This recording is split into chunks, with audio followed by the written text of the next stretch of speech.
మొదటి కొరింథీ 1:18 చదువుతాను వినండి. సిలువను గురించిన వార్త నశించుచున్న వారికి వెరితనముగాను, రక్షింపబడుచున్న మనకు దేవుని శక్తి.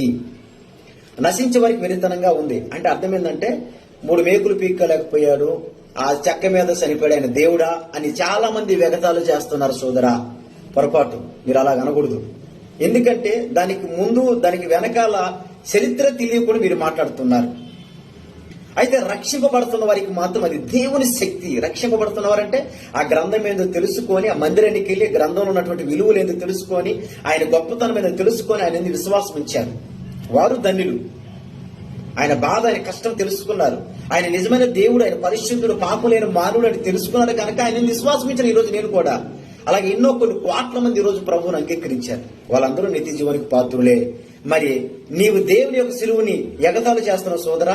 ఒకసారి నువ్వు బైబిల్ చదువు, దాంట్లో సత్యం ఎంతుందో తెలుసుకొని అప్పుడు యేసు ప్రభువుని నీవేమైనా అనవచ్చు. ముందు చదువు, దాంట్లో సత్యం ఎంతుందో తెలుసుకో. దేవునికి స్తోత్రం. మీ అందరికీ వందనాలు.